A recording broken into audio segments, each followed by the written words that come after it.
Tanto la canción de la viña del libro de Isaías que vimos en la primera lectura, como la parábola del Evangelio, nos presentan el fiel retrato de nuestra vida, de nuestras relaciones con Dios y con la realidad que nos rodea. Y tanto los profetas, en este caso de Isaías, como el mismo Señor, usan el mismo procedimiento narrativo para llevarnos suavemente a que nos confrontemos y descubramos por nosotros mismos cuál es nuestra verdadera situación y qué valoración hemos de hacer de ella.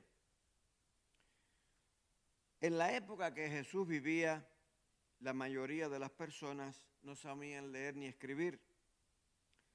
La posibilidad de tener algún libro de la Biblia era cero. Los pocos que había estaban en las sinagogas. Se vivía en una cultura oral. Las historias o cuentos eran en una forma las más efectivas de llegar a los oyentes, de que escucharan, de que entendieran y recordaran lo que se les transmitía. Jesús era un verdadero maestro en el arte de transmitir enseñanzas, experiencias, vida, etc., a través de las parábolas, algunas de las cuales constituyen verdaderas joyas y están catalogadas entre las expresiones más importantes que ha elaborado la cultura universal. Alguien ha descrito inteligentemente una parábola como una historia terrenal con un significado celestial. Para sus parábolas, Jesús utiliza imágenes de la vida diaria, de la realidad que el pueblo conocía. Pero no solo era una historia o un cuento para entretener, sino que interpelaba a los oyentes, exigía de los mismos una definición, una respuesta en su forma de actuar. Para todos los propósitos prácticos, las parábolas de Jesús se dividen en dos categorías. A una pudiéramos llamarlas parábolas de ventana y las otras parábolas de espejo. Vamos a ver qué quiere decir esto. Una parábola de ventana es una historia simple que enseña sobre Dios o el reino de Dios.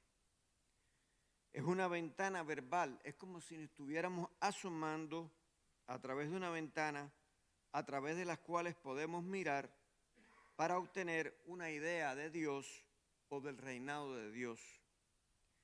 Una parábola de ventana a menudo comienza con las palabras: el reino de Dios es semejante, y entonces empieza a contar ahí.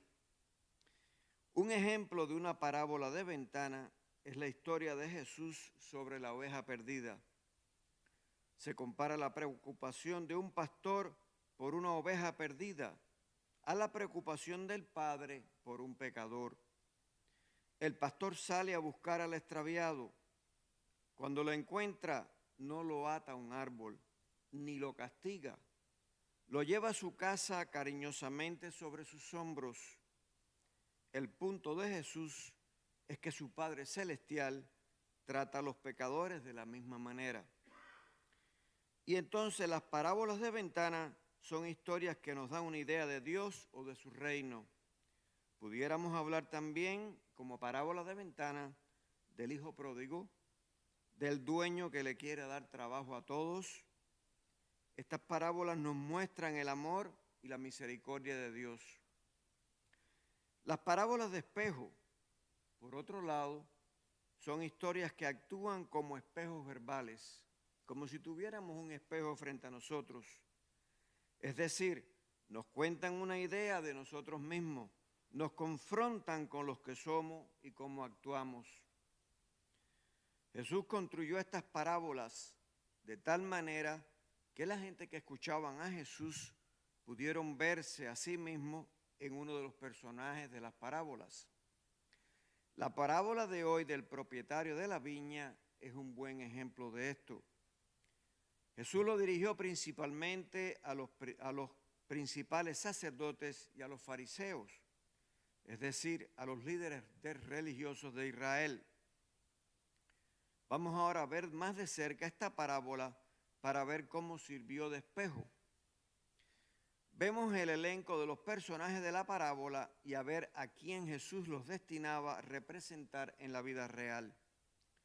El dueño de la viña, por supuesto, es Dios. El viñedo, como muestra la primera lectura de hoy, es el pueblo de Israel. Los labradores de las viñas son los líderes de Israel. El primer grupo de criados enviados por el dueño son los primeros profetas que Dios envió a Israel. El segundo grupo de criados son los profetas posteriores que Dios envió a Israel. El hijo del dueño de la viña que fue asesinado es Jesús. Los nuevos agricultores arrendatarios a quien el dueño de la viña va a arrendar la viña después serán los apóstoles de Jesús, los nuevos líderes del pueblo de Dios. La conclusión de esta parábola, que no está incluida en la lectura de hoy, dice: los principales sacerdotes y los fariseos sabían que Jesús estaba hablando de ellos. En otras palabras, miraron la parábola del espejo y se vieron a sí mismos. Pero en lugar de cambiar, continuaron por caminos equivocados. La parábola de los viñadores homicidas es sin duda la más dura que Jesús pronunció contra los dirigentes religiosos de su pueblo. Los protagonistas de mayor relieve son sin duda los labradores encargados de trabajar la viña. Su actuación es siniestra. No se parecen en absoluto al dueño que cuida de la viña con solicitud y amor para que no carezca de nada. No aceptan al Señor al que pertenece la viña. Quieren ser ellos los únicos dueños. Uno tras otro van eliminando a los siervos que Él envía con paciencia increíble. No respetan ni a su hijo. Cuando llega lo echan fuera de la viña y lo matan. Su única obsesión es quedarse con la herencia. La conducta de los labradores se juzga durante la ausencia del amo, porque el Dios de la confianza es el Dios de la misericordia, es el Dios de la libertad, es el Dios que significa amor, es el Dios que tiene paciencia. Nos dice el Evangelio, por último, les mandó a su Hijo. Es una expresión que desconcierta. Parece que Dios ha quedado al borde de la pobreza. Le queda solamente al Hijo para ver si los hombres acaban de entenderlo, de recibirlo. El último, en definitiva, todo. Ahora Dios es el pobre por excelencia. En su locura de amor por los hombres, no se ha quedado ni con su Hijo. ¿En qué consiste, pues, la crítica? Es algo muy simple. Aquel pueblo que había reconocido a Dios en el corazón de su historia tenía que vivir según el proyecto de justicia, de libertad, de esperanza para todos, que Dios quiere para todos los hombres. Israel como conjunto, como totalidad, empezando por sus dirigentes, no vivió así. Y los dirigentes religiosos de aquel pueblo no fueron capaces de escuchar tampoco la llamada que Jesús le hacía para que su religión volviera a lo que Dios esperaba de ella, y siguieron manteniendo la fe en Yahvé como una cáscara vacía, como un instrumento de poder, como un falso motivo de confianza, pensando que hiciesen lo que hiciesen, tenían garantizada la protección divina. Y en definitiva, esa cáscara vacía, esa falsa confianza, esa religión externa no servía de nada. porque Dios tiene solo un criterio para valorar a los hombres y a las cosas, el fruto que dan. Y aquellos hombres que representaban a la religión de Israel no daban fruto. No estaban al servicio de la justicia y el derecho que Dios deseaba. Y por eso no tenía sentido que siguieran considerándose los elegidos de Dios. Elegidos de Dios lo serán aquellos que, perteneciendo o no a Israel, sigan el criterio de Dios, es decir, que den fruto. Y así son elegidos de Dios los hijos del pueblo judío, como María, como los apóstoles del propio Jesús. Y lo son al mismo tiempo que tantos hombres y mujeres durante todos los tiempos y lugares que han comprendido cuál es el fruto que Dios desea y se han esforzado por darlo. Y esto nos lleva a una cuestión importante. ¿Quería Jesús que esta parábola tuviera significado solo para los principales sacerdotes y los fariseos? De ningún modo. También pretendía que tuviera significado para nosotros. Después de 2000 años que el Padre nos mandó a su Hijo, después que lo matamos, pero que resucitó y nos da la salvación, nos miramos al espejo y acabamos de entender la revelación de Dios, el amor de Dios y la voluntad de Dios. Solo hay comunidad cristiana allí donde el Espíritu suscita la nueva obediencia a la soberanía de Dios.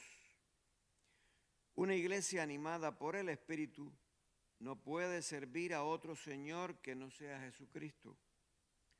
Este señorío de Cristo es el que ha de liberar también hoy a la iglesia de falsos señores impuestos desde afuera o desde adentro.